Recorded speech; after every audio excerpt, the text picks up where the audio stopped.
નમસ્કાર વિદ્યાર્થી મિત્રો, સ્વાગત છે તમારું પીડર ક્લાસીસની અંદર. વિદ્યાર્થી મિત્રો, જોરદોરથી જબરદસ્ત રીતે તમે તૈયારી કરતા જ હશો. યસ, કારણ કે પરીક્ષાનો માહોલ ચાલે છે. સ્કૂલની અંદર પરીક્ષા છે, સ્કૂલની અંદર બીજી દ્વિતીય પરીક્ષા ચાલુ છે અને એક જ મહિના પછી બોર્ડની પરીક્ષા પણ આવી રહી છે. તો એકદમ બાકાઝીકી, એકદમ જબરદસ્ત રીતે તમે તૈયારી કરી રહ્યા હશો અને અમે પણ તૈયારી કરી રહ્યા છીએ તમારા માટે. આ બધું તમારા માટે તો છે.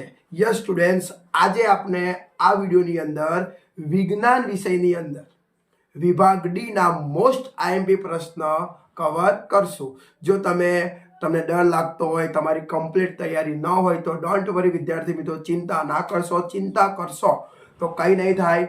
મારી પાસે 5 વર્ષનો એક્સપિરિયન્સ છે, ભણાવું છું. સાથે સાથે મેં તમને પ્રથમ પરીક્ષા વખતે પણ મોસ્ટ આઈએમપી પ્રશ્નો આપ્યા હતા અને તેમાંથી જ પૂછાયા હતા. તમે ચેક કરી શકો છો.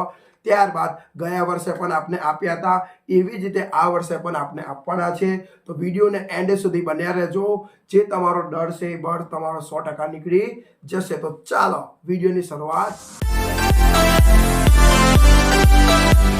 મિત્રો, તમે બ્લેક બોર્ડ પર જુઓ તો તમને અને મને બધાને ખ્યાલ જ છે કે તમારી દ્વિતીય પરીક્ષા ચાલુ જ છે 2026ની, બરાબર. અને તમારું વિજ્ઞાનનું પેપર કાં તો પૂરું થઈ ગયું હશે. જો પૂરું થઈ ગયું હોય તોય વાંધો નહીં, તમારે બોર્ડમાં કામ લાગશે, અથવા બાકી હશે તો પણ કામ તો લાગશે. તો જુઓ, તો જે વિભાગ ડી છે સ્ટુડન્ટ્સ, વિભાગ ડી, એ જે વિભાગ ડી છે એ ટોટલ તમને 20 ગુણનો પૂછાય છે. યાદ રાખજો, જે વિભાગ ડી છે ને એ આપણને 20 ગુણનો પૂછાય છે.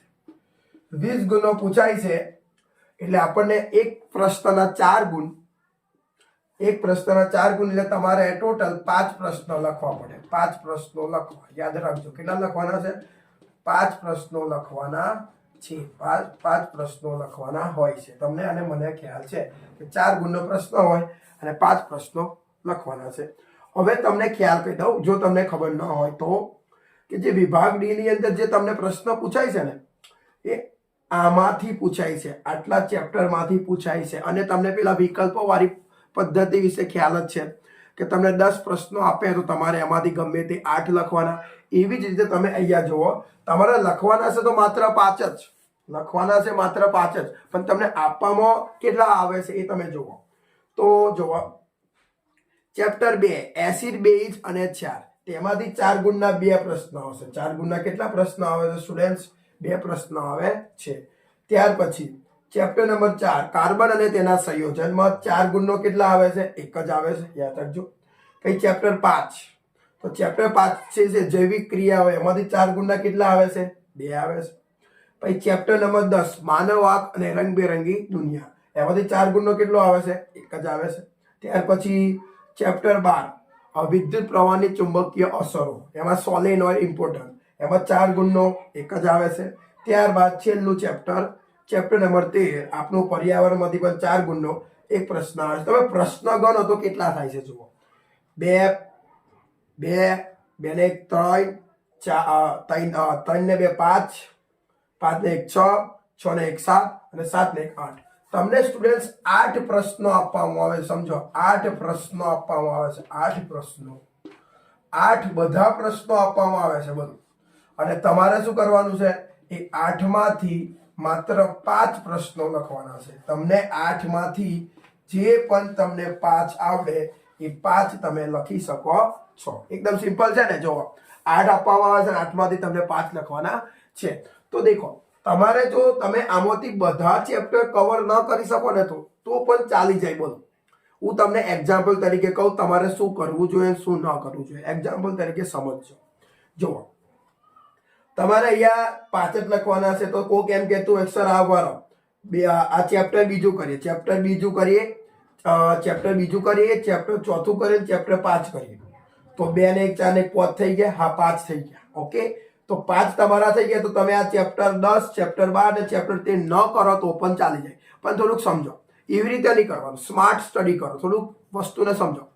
તમે માની લો કે તમે ચેપ્ટર 2 કરો છો એસિડ, બેઝ, ક્ષાર. તો એસિડ, બેઝ, ક્ષારમાં તમારે માત્ર વિભાગ ડી માં એકલા જ પ્રશ્ન પૂછાય છે.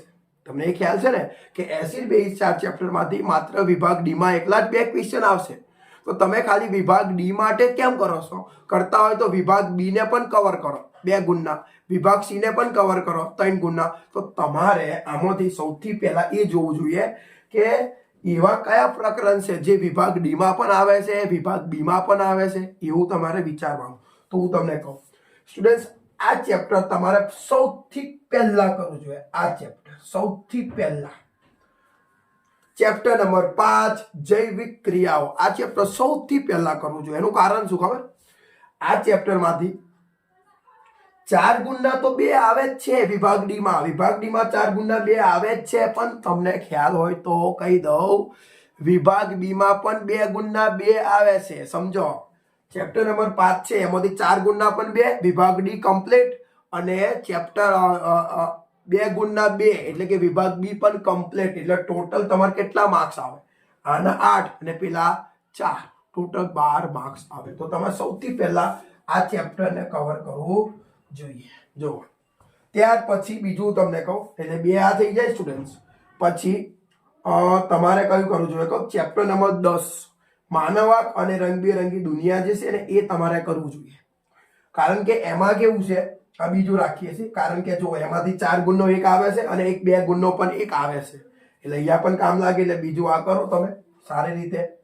ઓકે, એવી જ રીતે આગળ વધીએ તો હવે તમારી અહીંયા સોરી સ્ટુડન્ટ, તમે બીજું આ ના કરશો, બીજું તમે આ કરો, આપનું પર્યાવરણ. કારણ ભૂલી ગયો, આપનું પર્યાવરણ જે ચેપ્ટર જે છે ને એ નાનું છે પણ બહુ મજા આવે. કારણ કે આપનું પર્યાવરણ ચેપ્ટરમાંથી 4 ગુણનો 1 આવે અને 2 ગુણના 2 આવે. તો તમારે સૌથી પહેલા આ બીજા નંબર પર રાખીએ છીએ આપણે, બરાબર, કાર્બન આપનું પર્યાવરણ, બરાબર.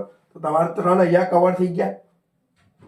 ત્યાર પછી તમે આ કરી શકો, માનવાક અને રંગબેરંગી દુનિયા, ત્રીજા નંબર પર 4 ગુણનો 1 આવે છે અને 2 ગુણનો પણ 1 આવે છે. તો જો કેટલા થઈ ગયા તમારા પ્રકરણ? કેટલા થઈ ગયા? અહીંયા તમારા 4 પ્રશ્ન તો કવર થઈ ગયા. જુઓ, બરાબર. આ 2 ખાલી આમાં એટલા જ પૂછાય છે, બીજા નહીં પૂછાતા. ત્યાર પછી તમે આ 12 નંબરનું કરો તો પણ ચાલે, કારણ કે 12 નંબરના નંબરને ચોથો નંબર આપું. કેવી રીતે ખબર? કેમ કે વિદ્યુત પ્રવાહ ચુંબકીય છે, 4 ગુણનો 1 તો આવે જ છે, સાથે સાથે 3 ગુણમાં પણ એ પૂછાય છે. 3 ગુણમાં નહીં, સોરી, 2 ગુણમાં પણ એમાંથી પૂછાય છે. એટલે તમે એ પણ કવર કરવું હોય તો તમે કરી શકો છો. તો તમે આ રીતે સ્ટુડન્ટ્સ આટલા ચેપ્ટરમાંથી સૌથી પહેલા જૈવિક ક્રિયાવાળું કરો, ત્યાર પછી આપનું પર્યાવરણ કરો, ત્યાર પછી માનવાક અને રંગબેરંગી દુનિયા કરો, અને ત્યાર પછી તમે ચોથા નંબર પર આ વિદ્યુત પ્રવાહ ચુંબકીય અસર કરો. એટલા થઈ જાય પછી તમે આ 2 માંથી ગમે તે એકને લઈ લો. કાં તો એસિડ બેઝ 4 કરો, કાં તો કાર્બન. કાર્બનને ના કરો તો ચાલી જાય, આને તમે એક સમયે ભૂલી જાઓ ને, કરો જ ના તોય ચાલે. આ કરો તો એમાંથી 2 પૂછાય. તો 5મા નંબર પર તમારે આ ચેપ્ટર કરવું જોઈએ. તો આવી રીતે તમે સ્ટુડન્ટ્સ તૈયારી કરશો તો તમારા 100% માર્ક્સ આવશે. હવે હું તમને ચેપ્ટર આધારે વિભાગ ડી માંથી પૂછાય એવા ચેપ્ટર આધારે 4 ગુણના પ્રશ્ન આપું છું. વિડીયોને એન્ડ સુધી બન્યા રહેજો, જોતા રહેજો અને કરતા રહેજો વ્યવસ્થિત રીતે. ઓકે સ્ટુડન્ટ્સ, ચાલો વિદ્યાર્થી મિત્રો, સૌથી પહેલા તમે જુઓ ચેપ્ટર નંબર 2 એસિડ બેઝ અને 4, તેના મોસ્ટ આઈએમપી પ્રશ્નો આ રીતે છે. જુઓ, સૌથી પહેલા કે રસોડામાં તમારી મમ્મી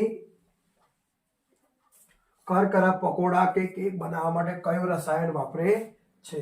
તે રસાયણનું નામ જણાવો, તેની બનાવટ, રાસાયણિક સમીકરણ લખી તેના ઉપયોગો જણાવો. આ તમને પૂછી શકે. આ ખાવાનો સોડા છે. જે પ્રશ્ન છે એ શું છે?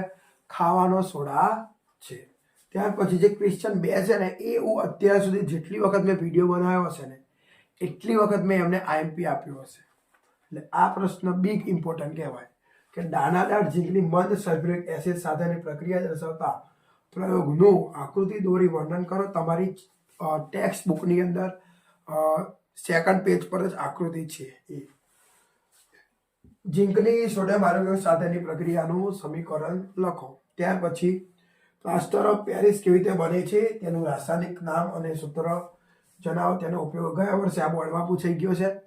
અને વિરંજન પાવડર પર ટૂંક નોંધ લખો. સ્ટુડન્ટ્સ આટલું તમે કરો 4 ક્વેશ્ચન તો તમારા માટે ઇનફ છે. આમાંથી 4માંથી 2 ગમે તે 2 તો આવી શકે, 2 ના આવે તો ગમે તે 1 તો 100% આવે.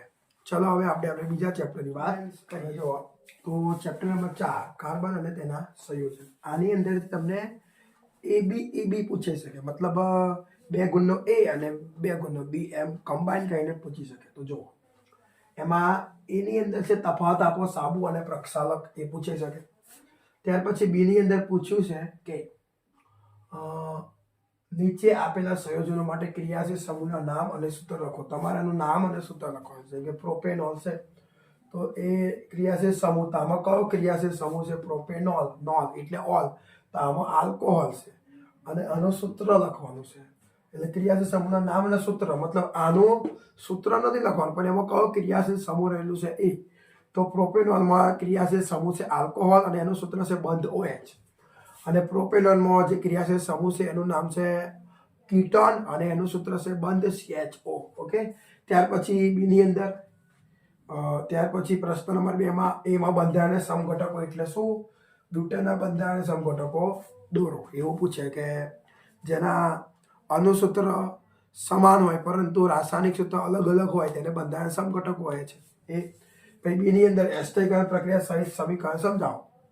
જેમાં એસ્ટર પેદા થતો હોય એને એસ્ટરીકરણ કહેવાય. બરાબર, આ તમે વાંચ્યું હશે.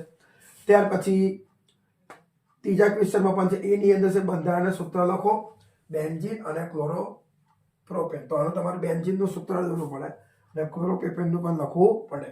આનું તો ઈજી જ છે, CH3CH2CH3 Cl2. ઓકે. ત્યાર પછી CH3CH2CH2Cl. યોગશીલ પ્રક્રિયા એટલે શું? ઉદાહરણ આપી સમજાવો. તો સ્ટુડન્ટ્સ મેં તમને 2 ચેપ્ટરના IMP આપ્યા. ચલો હવે આપણે આગળ વધીએ.